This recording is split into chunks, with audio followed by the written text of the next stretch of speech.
Người giàu dù mất trắng vẫn làm nên đại sự, tất cả là nhờ 4 mật mã mà ai cũng có thể dùng để lật ngược ván bài cuộc đời nhanh chóng. Thực tế chỉ ra rằng dù có lấy hết của cải của người giàu, mấy năm sau người đó vẫn giàu, tuy nhiên cho người nghèo một khoản tiền thì mấy năm sau họ vẫn nghèo.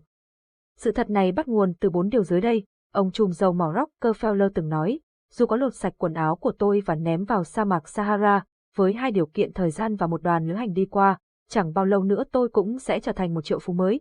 Khi nói câu này có người cho rằng ông khoác lác. Bởi họ cho rằng nếu có thể trở thành triệu phú theo cách này thì đường phố chẳng phải toàn người giàu sao. Thực tế không ít doanh nhân trên thế giới phải đối diện với phá sản, tuy nhiên sau vấp ngã họ không nằm tại đó mà vươn vai đứng dậy và ngày càng lớn mạnh.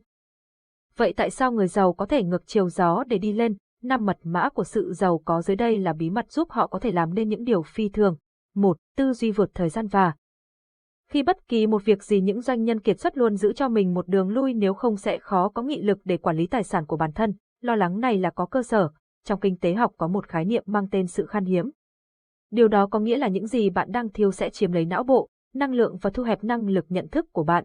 Bởi vậy những người túng thiếu dễ bị những suy nghĩ về mưu sinh cuộc sống chiếm dụng, khó dành sức lực để tạo ra của cải.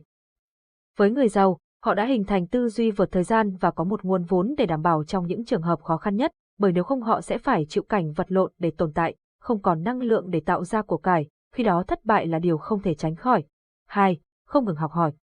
Dù là bất kỳ ai nếu muốn theo kịp sự phát triển của thời đại, bạn đều phải không ngừng cố gắng, học tập, ngay cả khi có những thành tích nhất định trong tay, không có nghĩa bạn được phép nghỉ ngơi. Một chút lười biếng cũng có thể khiến bạn bị tụt xa với mọi người, nhất là trong thời đại hiện nay. Trau dồi kỹ năng và tri thức luôn là điều vô cùng cần thiết và hữu ích. Nếu cảm thấy tạm thời bản thân không đủ năng lực, hãy xem công việc hiện tại như một cơ hội để học hỏi và phát triển kỹ năng. Thất bại cũng không sao, chỉ cần bạn biết đứng lên sau vấp ngã, biết rút ra bài học kinh nghiệm thì thành công là điều không xa. Người xưa từng nói, chớ thấy sóng cả mà ngã tay trèo. Khó khăn là một phần của cuộc sống, người biết chấp nhận và vượt qua khó khăn là người sở hữu một nửa sự thành công, phần còn lại phụ thuộc vào khả năng, bản lĩnh và ý chí của mỗi người.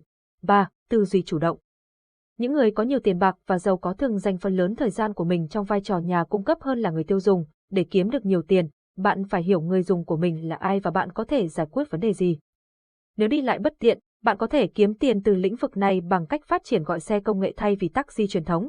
Trước đây, một phóng viên đã hỏi Wang Sinh, người sáng lập Mây Tuân, công ty của ông đang chiếm lĩnh ở tất cả các ngành nghề, từ giao đồ ăn, đặt xe đi công tác đến gọi taxi, năng lực của ông có giới hạn không? Trước câu hỏi này Wang Sinh đáp, miễn là biết rõ đang phục vụ ai và phục vụ cái gì, chúng tôi sẽ tiếp tục thử ở các lĩnh vực kinh doanh khác nhau. Trên thực tế, người thành công có tư duy chủ động để tìm ra những điểm đau của cuộc sống, từ đó kiếm tiền từ giải pháp họ đưa ra. 4. Sắp xếp thời gian hợp lý và thời gian và tiền bạc có quan hệ mật thiết với nhau. Cách chúng ta sử dụng thời gian sẽ liên quan đến cách chúng ta quản lý tiền bạc và cuộc sống của mình. Tất cả chúng ta đều biết rằng thời gian là một nguồn tài nguyên vô cùng quý giá.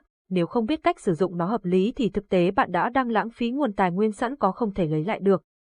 Hiểu một cách đơn giản rằng chúng ta nên tối đa hóa giá trị của thời gian để cùng trong một khoảng thời gian đó có nhiều nhất khối lượng công việc cũng như tài sản được tạo ra. Để làm được điều này, bạn phải lên kế hoạch và đặt mục tiêu cho riêng mình trước khoảng 1 tuần hoặc 1 tháng. Sau đó thực hiện theo đúng kế hoạch đặt ra và kiểm chứng lại kết quả, sắp xếp và phân bổ các đầu mục công việc vào những khoảng thời gian khác nhau. Hãy loại bỏ những thứ bạn nghĩ là cần thiết nhưng không thực sự mang lại giá trị như việc bán thời gian quá nhiều cho mạng xã hội. Thay vào đó, bạn nên dành nhiều thời gian hơn để làm những việc quan trọng. Một lưu ý nhỏ giúp cho thời gian của bạn trở nên quý giá hơn, đó là hãy sử dụng nó cho những việc bạn quan tâm và có liên quan trực tiếp đến mục tiêu của bạn.